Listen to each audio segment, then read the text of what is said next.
क्या MOI use करने की वजह से आपका वीजा रिफ्यूज हो सकता है? क्या आपको नॉट स्ट्रेट फॉरवर्ड की ईमेल एमओआई की वजह से आ सकती है? या एमओआई लगाने की वजह से क्या हुआ है कि आपको जो डिसीजन है वो ही नहीं आया? ये सारा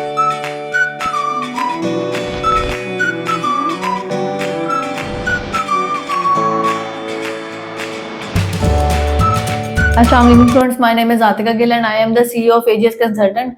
आज की वीडियो में हम बात करेंगे कि एमओआई की वजह से आपकी वीजा एप्लीकेशन डिसीजन पे कोई फर्क पड़ सकता है या नहीं पड़ सकता। सीन क्या है कि जब हम स्टूडेंट्स को ये चीज मेरे माइंड में क्वेश्चन कैसे आया कि और बाकी ये चीजें कहाँ से उठ रही हैं मार्केट में, ये वाले जो क्वेश्चंस आएंगे क्यों आ रहे हैं और स्टूडेंट जो है वो एमओआई को लेके इतने परेशान क्यों हुए हैं, ये सारी सिचुएशन बन कहाँ से रही है। जब हमने इसके ऊपर एनालाइज किया तो पता चला कि कुछ स्टूडेंट्स जो हैं, जैसे लेट्स सपोज एक स्टूडेंट आता है, हमने उसको एमओआई का ऑप्शन दिया तो वो आगे से उसका एक क्वेश्चन आया कि मैम इसके ऊपर वीजा तो लग जाएगा ना। तो तब मैंने उससे क्वेश्चन किया कि बेटा आपको ऐसे क्यों लगा कि इसके ऊपर वीजा नहीं लगेगा। तो उसने मुझे बताया कि मैम मेरा एक जो दोस्त था वो एक फलां एजेंट के साथ था, उसका इस तरीके से हुआ कि उसने अप्लाई किया, सारा कुछ हुआ, बट एंड में वीजा नहीं आया। तो उसकी भी वजह से क्या होता है कि वो स्टूडेंट जो है वो एमओआई को लेके बेचारे परेशान हुए हुए होते हैं, क्योंकि उनके किसी दोस्त के साथ हाथ हुआ होता है या उनके साथ अपने साथ हाथ हुआ होता है। तो वो ये सारे सिनेरियो जब वो देखते हैं तो वो फिर ऑब्वियसली उनके दिमाग में क्वेश्चन आना तो बनता है। एमओआई है क्या? वैसे तो ये इतना ना वर्ड ही पिट चुका हुआ है कि हर स्टूडेंट को पता होगा कि एमओआई क्या होता है, लेकिन ये कि आप लोगों के लिए एक दफा आपके वो मैं बता देती हूँ। इंग्लिश प्रोफिशिएंसी लेटर को एमओआई कहा जाता है। English proficiency letter means to say कि अगर आपने लेट सपोज किसी भी यूनिवर्सिटी, मोस्टली पोस्ट ग्रेड वाले स्टूडेंट्स के लिए होता है। पोस्ट ग्रेड के लिए क्या होता है कि अगर आपने फॉर एग्जांपल यूके में मास्टर्स के लिए जाना है और पाकिस्तान से आपने बैचलर्स किया है, आपकी 4 इयर्स की डिग्री है, आपकी यूनिवर्सिटी आपको एक लेटर देती है, उसके ऊपर लिखा होता है कि जी हमने जो भी इनको पढ़ाया है वो इंग्लिश में पढ़ा है।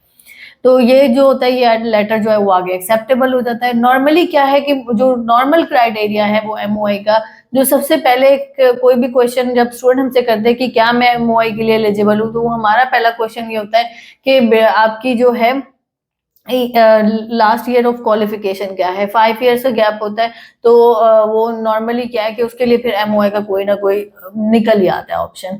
या इंटरमीडिएट के मार्क्स पूछे जाते हैं, इंटरमीडिएट में अच्छे मार्क्स होते हैं तो फिर कुछ यूनिवर्सिटीज ऐसे हैं कि वो 5 साल से ऊपर वाले में भी गैप दे देती है। हमारे स्टूडेंट को हार्टफुल शहर नहीं दिया।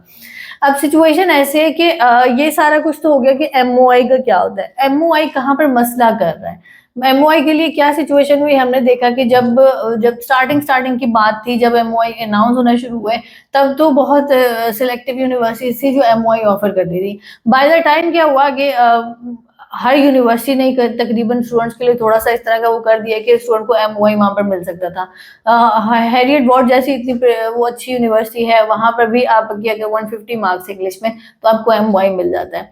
मतलब ये कि ये हमने यहाँ पर ये देखा कि बहुत हाई रैंक यूनिवर्सिटीज भी एमओआई ऑफर कर रही है, तो ऑब्वियसली वो रिफ्यूजल वगैरह वाला सीन देखकर तो नहीं करेगी ना कि अगर मतलब वो किसी को अपने बच्चे को कैश दे रहे हैं तो बाद में वो रिफ्यूज हो जाए। ये इस चक्कर नहीं है, कुछ सिलेक्टिव यूनिवर्सिटीज की तरफ से ये वाले काम हुए। बेसिकली मैं स्टूडेंट को कहती हूँ कि जब बेटा आपने अप्लाई करना होता है ना, अपनी भी थोड़ी रिसर्च, हमेशा मैंने स्टूडेंट को कहा है कि अपनी रिसर्च, आप सिर्फ एजेंट के दिए हुए चीजों पे बिल्कुल वो ना हो जाया करे। तो जब स्टूडेंट ने क्या करना है कि वो देखे कि आपको जॉन सी यूनिवर्सिटी एमओआई दे रही है, क्या उस यूनिवर्सिटी की क्रेडिबिलिटी क्या है, उस यूनिवर्सिटी में स्टूडेंट कितना गया है, उस यूनिवर्सिटी के हालात क्या रहे हैं, वो कैंपस कितना बड़ा है। अगर एक वो जो छोटा सा कैंपस है उसके अंदर 1000 स्टूडेंट एक ही सिटी से ही जा रहे होंगे तो फिर ऑब्वियसली आप आवाज समझ सकते हैं कि वो यूनिवर्सिटी की क्या हालत होगी। तो बाय द टाइम यूके भी आई उनके साथ क्या करेगी। तो ये चीजें स्टूडेंट ने देखनी है। यहाँ पर एमओआई कसूरवार नहीं है, कट टू द पॉइंट। जहां पर आपको एमओआई की बात आती है, जब भी आपको एमओआई ऑफर हो रहा होता है तो एमओआई कहीं पे कसूरवार नहीं। कसूरवार कौन सी होती है? जो आपको आगे यूनिवर्सिटी हो रही होती है, देखना होता है आपने, या अपने एजेंट को भी आप कह सकते हैं, या आपने वो देखना है। 2-3 चीजें मैं आपको इधर शॉर्ट में बता देती हूँ। एक तो जो कंसल्टेंट है वो आपको जॉन सी यूनिवर्सिटी दे रहा है, क्या वो यूनिवर्सिटी जो है वो उसके अलावा कितनी यूनिवर्सिटीज में अपने स्टूडेंट्स प्लेस कर रहा है।